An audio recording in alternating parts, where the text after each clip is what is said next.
Aujourd'hui, je vous montre comment faire votre propre serveur maison. Ici, je vais utiliser un vieux PC qui allait être jeté par une école puisqu'il n'était plus utilisé depuis plus de 8 ans. Il s'agit d'un HP avec un Intel Core Duo qui tournait apparemment sur Windows Vista. Avant même de l'allumer, je vais le démonter pour voir son état à l'intérieur.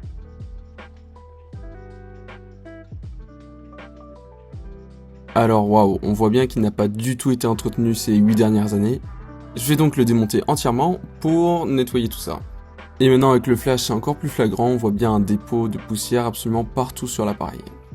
Allez, je prends mes outils et là on commence par le plus simple, la RAM. Il suffit de débloquer les RAM des deux côtés, alors parfois ça peut être d'un seul côté, mais ici c'est deux. On est donc sur de la RAM de 1 Go en DDR2. Et évidemment c'est pas énorme, surtout si après on a envie d'héberger du Minecraft par exemple sur notre serveur. Cependant faites très attention, toutes les RAM ne sont pas forcément compatibles donc n'en achetez pas au hasard. Et même si elle est compatible, vérifiez d'abord si le processeur et la carte mère peuvent supporter davantage de RAM. Évidemment si vous avez un doute n'hésitez pas à vous renseigner sur internet ou bien à rejoindre le Discord dans la description.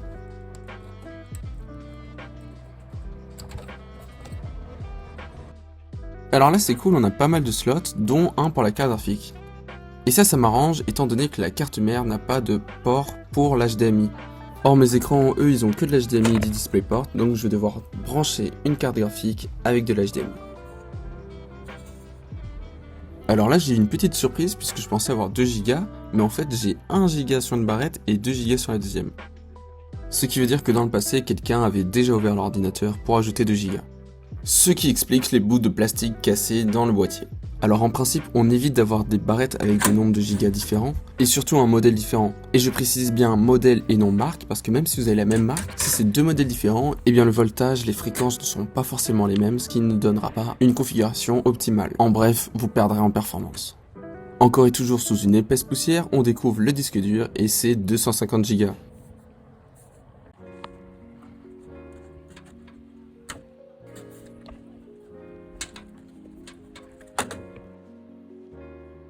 Dans cette séquence, je vais utiliser un pinceau de dépoussiérage pour enlever tout le surplus de poussière. Vous pouvez également le faire avec une brosse à dents sèche ou bien un simple pinceau. Dans tous les cas, faites attention à ce que des poils ne se décrochent pas et surtout à ne pas appuyer trop fort.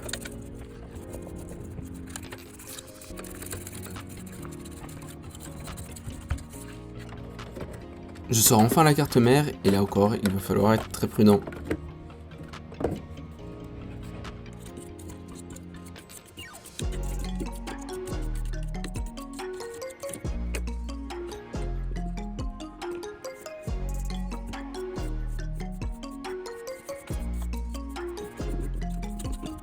Je passe à l'alimentation, alors faites très attention. Même débranché, ce genre de pièce peut toujours contenir du courant. Donc à moins d'être professionnel, on limite au maximum ces interactions. Pas de métal, pas d'objet à l'intérieur et surtout pas d'humidité. Je le rappelle, l'électricité peut tuer.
Je vois quand même pas mal de bonne volonté de la part d'HP, notamment avec ces petites indications qui sont très pratiques.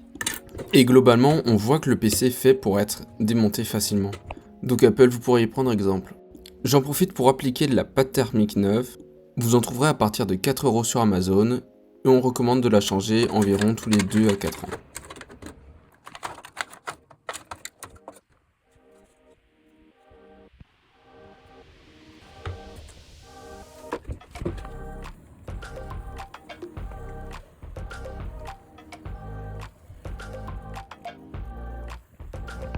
J'ai acheté un petit compteur électrique qui va me permettre de vérifier la consommation du PC.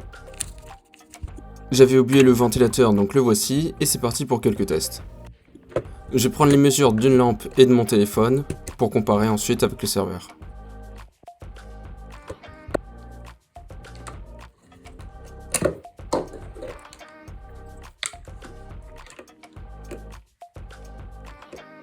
On avait donc 11 watts pour la lampe, et maintenant environ 6,5 watts pour le téléphone. On passe maintenant à l'ordinateur, c'est le moment de poser vos pronostics dans les commentaires.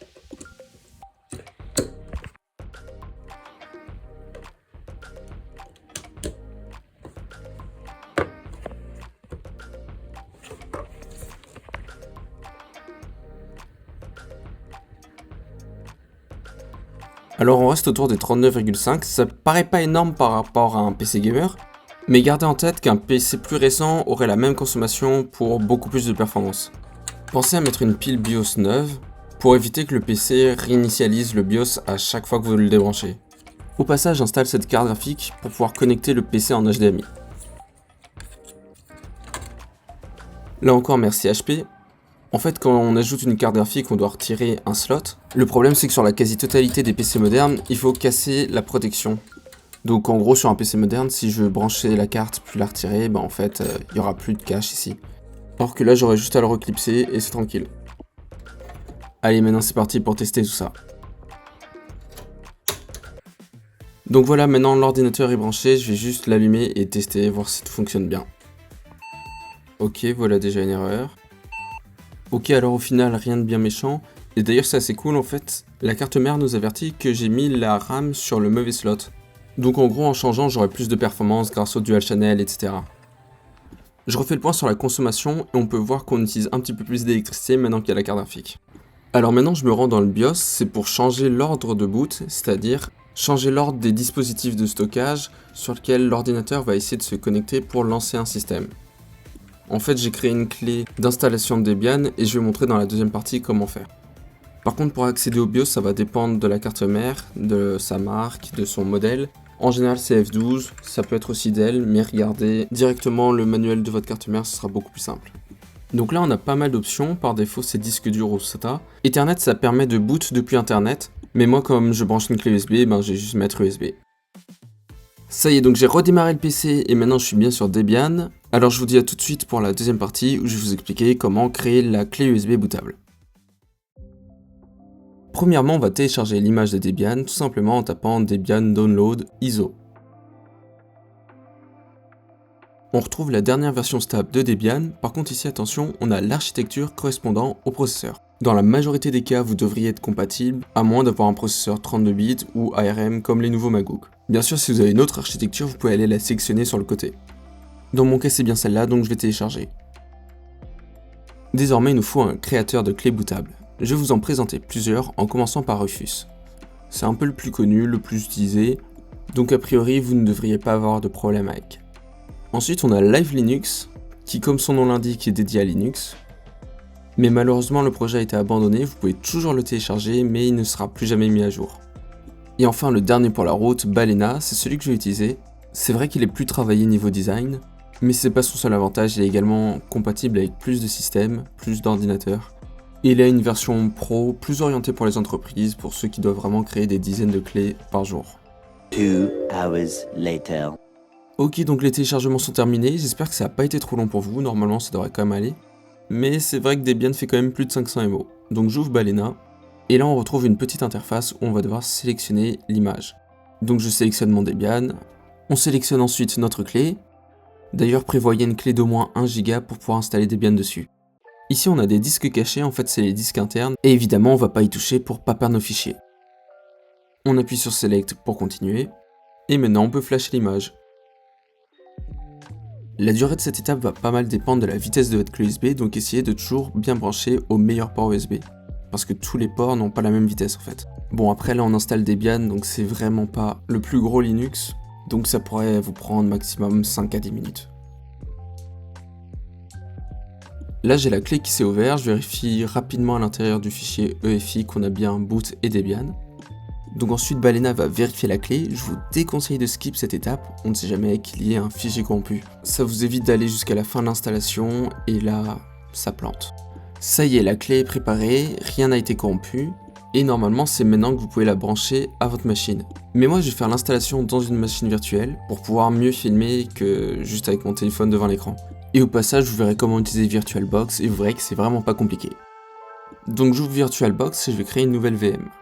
J'appuie sur nouveau, on entre un nom, ici je mets tuto au serveur, et ensuite on va pouvoir sélectionner l'ISO qu'on a téléchargé tout à l'heure. Donc moi il s'affiche directement là, sinon vous allez dans autre, téléchargement, et vous le sélectionnez. Ici je mets skip car c'est une sorte d'installateur automatique, et moi je veux reproduire les conditions réelles comme si j'installais le serveur comme vous. Niveau processeur je mets 2, car sur certains systèmes ça arrive que ça supporte pas le monocore, donc en gros ça risque de pas marcher. Et niveau taille, en vrai Debian ça consomme pas grand chose, donc entre 8 et 16 c'est bien, moi je mets 16 par sécurité, car sinon forcément je pourrais pas installer grand chose ensuite. On a le récapitulatif, on peut terminer, et là maintenant je démarre la machine virtuelle. Et donc vous de votre côté ce serait votre machine en bootant sur la clé USB. Voici le menu d'installation de Debian, alors Graphical Install, ça veut pas dire qu'on va installer l'interface graphique, et install normal ça veut pas dire qu'on ne va pas installer d'interface graphique, c'est juste que dans le premier cas on a besoin de la souris, et dans l'autre on peut tout faire uniquement au clavier. On sélectionne sa langue, on sélectionne son pays, et son clavier. La machine va faire quelques vérifications, n'oubliez pas au passage de brancher un câble Ethernet au PC. On peut choisir un nom pour la machine, ici peu importe, et dans tous les cas vous pourrez modifier ça plus tard. Le nom de domaine n'a lui non plus pas une grande importance, à part si vous reliez votre machine à un nom de domaine, donc là évidemment, mettez le vôtre. Par exemple moi lewiki.be. Mais ici je vais rester sur tout au serveur, et dans tous les cas vous pourrez le modifier plus tard. On demande un mot de passe pour le root, ça c'est l'administrateur. Donc mettez bien entendu quelque chose de assez difficile, moi je mets quelque chose de facile car c'est une VM, c'est dans mon PC, et de toute façon je vais la supprimer après. On crée un nouvel utilisateur, donc là vous pouvez mettre votre pseudo ou votre prénom. Encore une fois on met un mot de passe.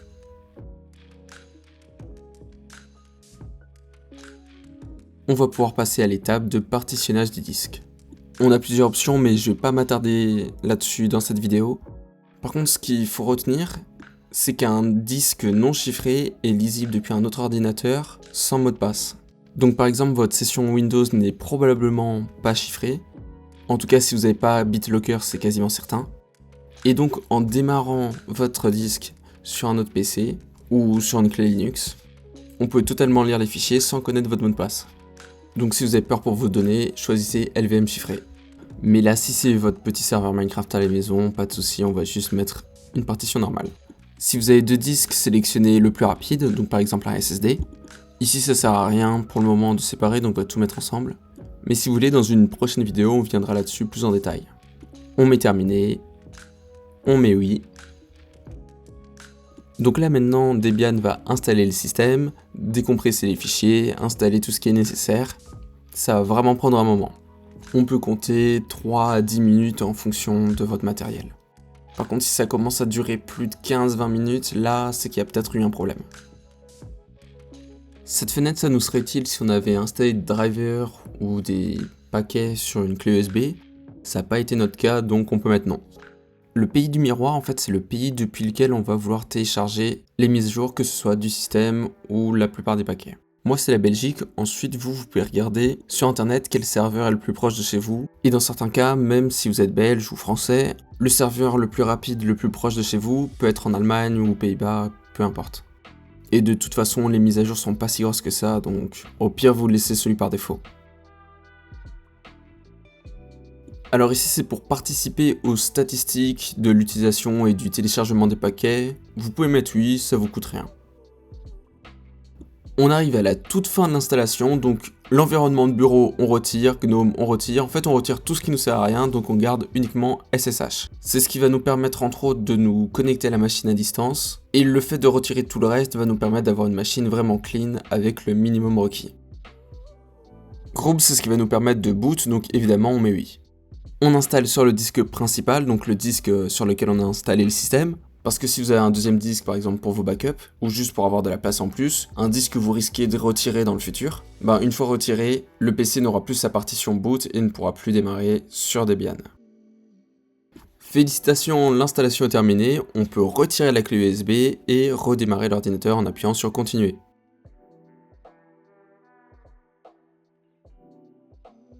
Donc cette petite interface c'est le fameux group et donc si on avait installé d'autres systèmes, ils apparaîtraient également ici.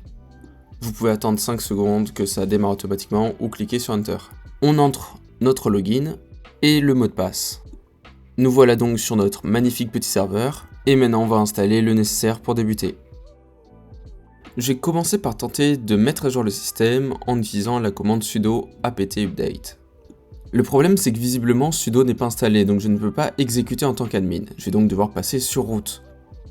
J'utilise alors apt install sudo, mais bien évidemment sans le sudo devant, puisqu'il n'est pas encore installé. Je vais re-entrer sudo pour être sûr qu'il est bien installé cette fois-ci. Ok, nickel, tout marche. Je fais exit pour quitter le root et retourner à mon compte. Maintenant sudo test, juste pour tester, et là on me dit que je ne suis pas dans les utilisateurs sudo. Je vais donc devoir retourner sur root pour m'ajouter au groupe. Pour modifier mes groupes, j'utilise usermod, mais maintenant que sudo est installé, je dois ajouter sudo devant pour pouvoir l'utiliser. On fait donc sudo usermod, -ag, le nom du groupe et le nom de l'utilisateur. Et je repasse une nouvelle fois à mon compte. Je vais retenter sudo test, mais normalement vous allez voir qu'étonnamment ça ne va pas marcher. En fait le problème c'est que cette session a été lancée avant que le groupe existe. Je vais devoir exit et me reconnecter pour que tout fonctionne. Je lance maintenant sudo apt update pour mettre à jour le système. Et ça y est, cette fois-ci j'ai bien pu lancer en tant que sudo. Une fois les mises à jour récupérées, il faut les installer avec sudo apt upgrade. Évidemment là il n'y en a pas, mais c'était juste pour vous présenter la commande. Devoir brancher un écran et un clavier à son serveur pour l'utiliser, c'est vraiment pas pratique, ce pourquoi on utilise le SSH. Donc là je vais vérifier que le SSH est bien lancé en utilisant la commande systemctl status. C'est le cas, donc à présent, étant donné que je suis sur une machine virtuelle, je vais devoir lui ouvrir des ports. Par défaut, le port SSH est le port 22. Je me rends dans réseau, puis avancé, puis redirection de port. Je vais ajouter la règle SSH sur le port 22. On n'oublie pas de mettre OK pour appliquer, et maintenant on va pouvoir ouvrir un terminal. Si vous ne le trouvez pas, essayez d'écrire un vide de commande. Mais avant de nous connecter en SSH, il va falloir récupérer l'IP du serveur. Donc moi je retourne sur ma VM, mais vous retournez sur votre serveur. En tapant IP ADDR, on va avoir des renseignements sur l'IP du serveur. Étant donné que c'est une VM et qu'elle est donc sur un faux réseau, je n'ai pas une vraie IP, donc je ne vais pas pouvoir l'utiliser. Heureusement pour les VM, il suffit d'utiliser localhost. Pour votre serveur, ça devrait être une IP qui commence par 192, étant donné que c'est une IP du réseau local. On tape donc SSH suivi de l'utilisateur, suivi d'un arrobase et de l'IP. Mais pour ma part, ça ne va pas fonctionner. La connexion a été refusée au port 22. Alors c'est tout à fait normal, ça vient du pare-feu de l'ordinateur. Comme le SSH donne accès à notre machine à distance, Windows préfère bloquer ce port. Donc je vais installer Vim, qui est un éditeur de texte, directement dans le terminal. Tout ça grâce à la commande sudo apt install vim. J'entre O puis Enter pour accepter. Et maintenant on va modifier les configurations SSH. Comme c'est un fichier admin, on fait sudo vim /etc/sshd-config. On entre et là on se retrouve dans le fichier de configuration. Pour pouvoir écrire, on appuie sur I et on se déplace jusqu'à port. On retire le commentaire et là on met le port de notre choix. Moi je vais mettre 2200. Maintenant je vais ajouter la nouvelle règle pour le port 2000. J'appuie sur ajouter. En réalité pour le nom de la règle vous pouvez mettre n'importe quoi mais c'est mieux de mettre quelque chose de cohérent. Puis on va remettre les ports 2200 des deux côtés. On n'oublie pas d'appuyer sur OK. Pour sauvegarder on fait échappe, X et entrée.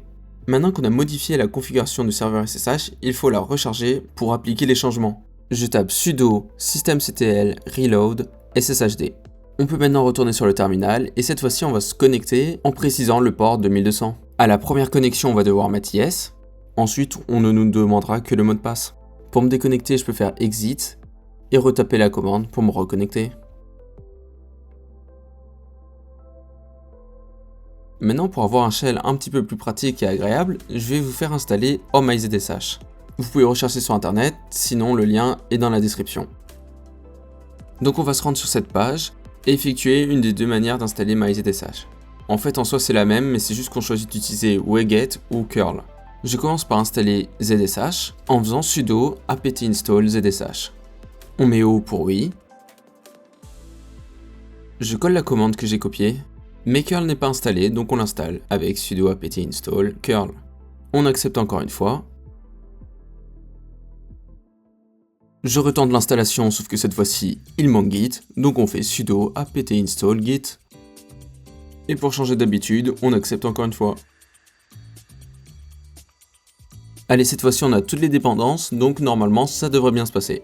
On met Y pour le définir comme shell par défaut, et nous voilà avec un fantastique OhmyZSH. Alors ce serait complètement impossible de résumer toutes les possibilités qu'offre un serveur privé dans une seule vidéo. C'est pourquoi je vous propose de partir sur une série, où à chaque vidéo je vous proposerai un nouveau projet à ajouter à votre fabuleux serveur privé. J'avais pensé pour la prochaine fois installer Pterodactyl et héberger un serveur Minecraft ainsi qu'un serveur FiveM. Allez, je te laisse me donner tes suggestions dans les commentaires. Abonne-toi pour ne rien manquer et lâche un j'aime si la vidéo t'a plu. Allez, moi je vous dis à la prochaine, ciao!